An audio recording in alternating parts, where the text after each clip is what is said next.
Asfand. We'd like to ask you about something.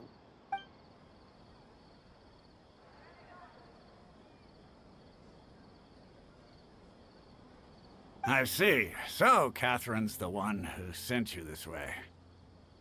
Ha! It's true that the Eremites' network is vast, but even I can't help you meet the Dendro Archon. Wait, seriously? That's it? Afraid so. The Eremites aren't terribly religious, so we don't know much about divinities. As far as the Akasha goes, we can access even less than you.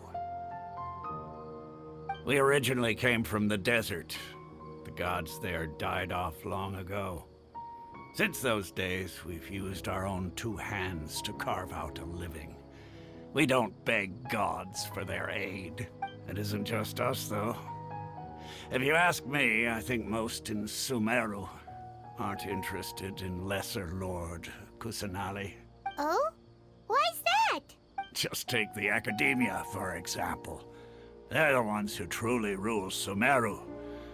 Although they believe in gods, most of them only care for the late Greater Lord Rugadavada. In their eyes, she was the one who founded Sumeru and gifted us with the Akasha. Lesser Lord Kusanali just happened to inherit her legacy. Because of the Academia's influence, most citizens are more familiar with Greater Lord Rugadavada and hold her in greater esteem. Not to mention that Lesser Lord Kusanali never makes an appearance, and the Academia never announces anything about her.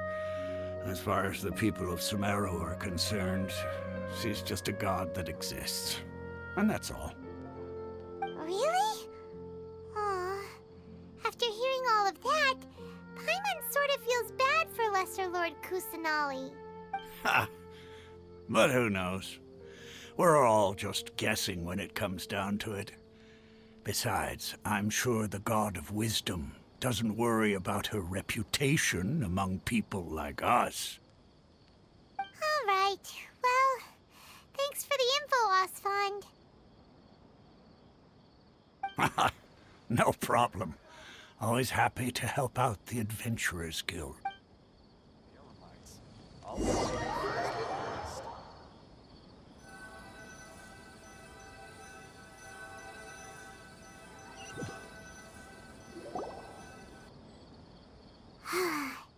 Seems Asfand was right about most people's attitudes here.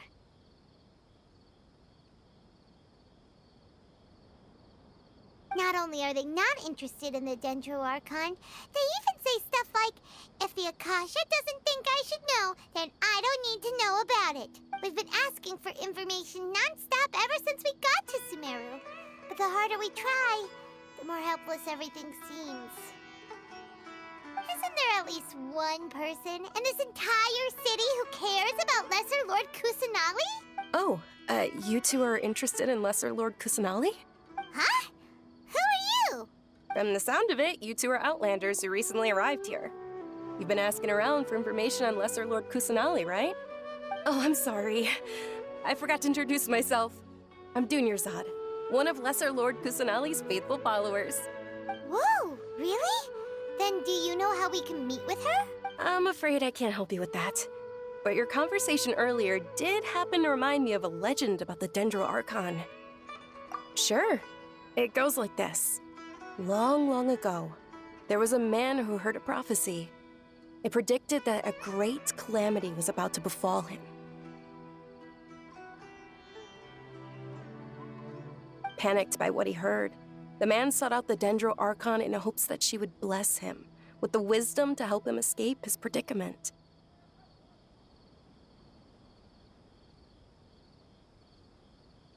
The man journeyed across deserts and through rainforests and experienced tribulations of every kind. However, he still couldn't find any trace of the Dendro Archon. In despair, he thought, alas, the Archon has abandoned me. He then had no choice but to sorrowfully resign to his fate. Okay, and then what happened?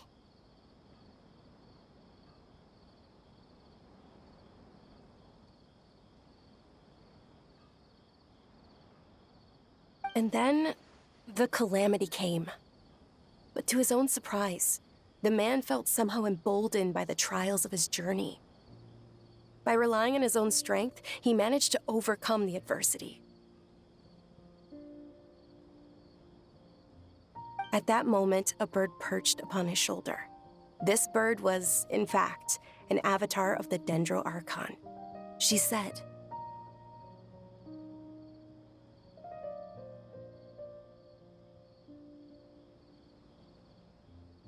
"O Archon Seeker, do you now understand?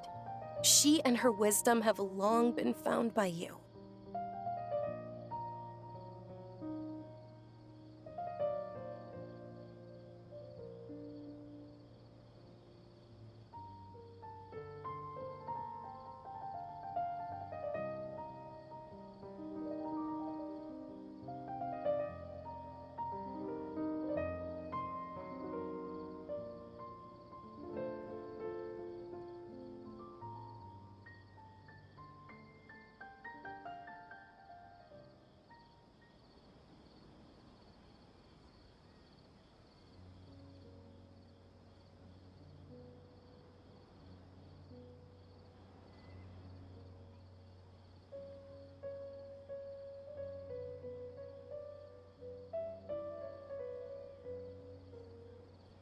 Along your journey, we were in every flower and blade of grass, every ray of sparkling sun, and every breath of dancing wind.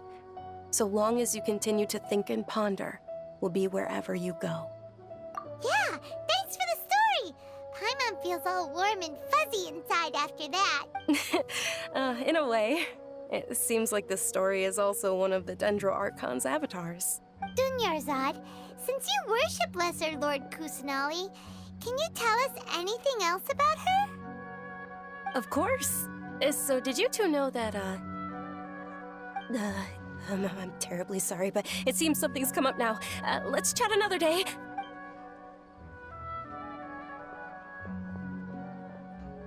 Hey, wait! What the heck just happened? It looks like they're searching for someone. Dunyarzad was acting super nervous just now. You think they're looking for her? This stinks! We finally managed to find a lead about Lesser Lord Kusanali! We can't let them get in the way now. Let's see if we can get rid of them. Then we can catch up with Dunyarzad. Hey, have you two seen a brown-haired girl wearing a purple top and a long blue dress? We're looking for her. Did she have bandages wrapped around her wrists? Yes, that's her. Did you see which direction she went? Yeah, she went that way. Quick, after her!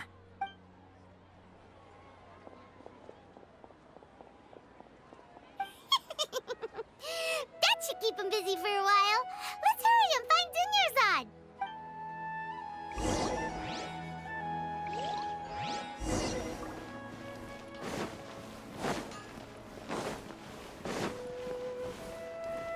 Trust me.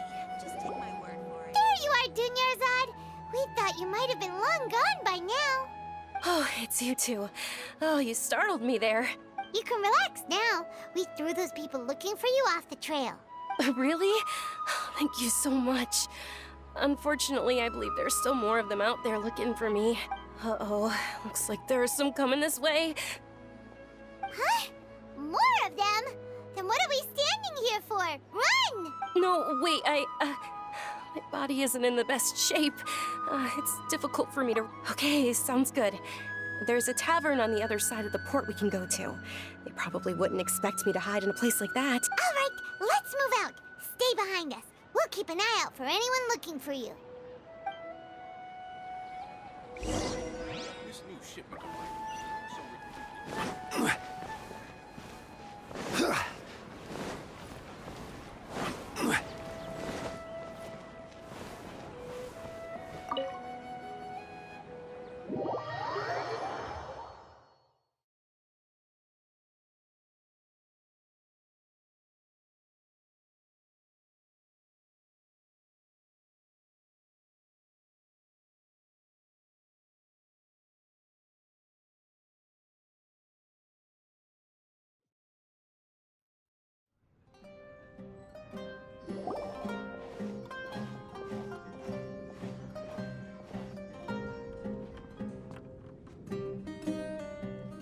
We made it. Oh, they shouldn't be able to find us now. Wait, stand down, Dia.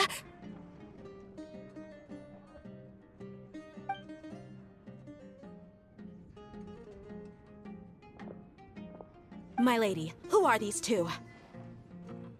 They're travelers that I met on the street just a moment ago. They happened to notice that you were all searching for me, so they helped me hide. I see. In that case, you two should scram. There's nothing here for you. Wait a sec! Who the heck are you? And why are you shooing us away? I'm Miss Dunyarzad's bodyguard, here to see that she returns home safe and sound. My lady, let's get going. You've been gone for so long that your parents are worrying themselves sick. And if I refuse to go with you? It'd be easier for the both of us if you cooperated. But if you insist on not going, then I'll have to carry you like a sack of potatoes. Hey! Dunyarzad already said she doesn't want to go back. Why are you still pushing her? Stay out of this. You don't understand the situation. Sorry, my lady. Even though I'm your bodyguard, your parents are my employers. I have to answer to them. How much? Wait, what? How much more do I have to pay you to become your employer? So you never listen to my parents ever again. Double? A triple? Give me some time and I'll get that much. My lady, this isn't about Mora. I don't know what you think of us Eremites, but let me say this. I like Mora, but I'll never go against my principles. That's why I'm here looking for you. Sure, it's an order from my employer, but my conscience was also telling me it's the right thing to do. And knowing your health, carelessly running around like this is gonna hurt ya. For the sake of those who love you, don't be stubborn. No, you're wrong. I'm aware of my limits and I know what I'm doing. Honestly, the only people being stubborn right now are my parents. And I know perfectly well that it makes no difference if I'm at home or not. They still won't accept reality. And every time I bring this up, they just change the subject.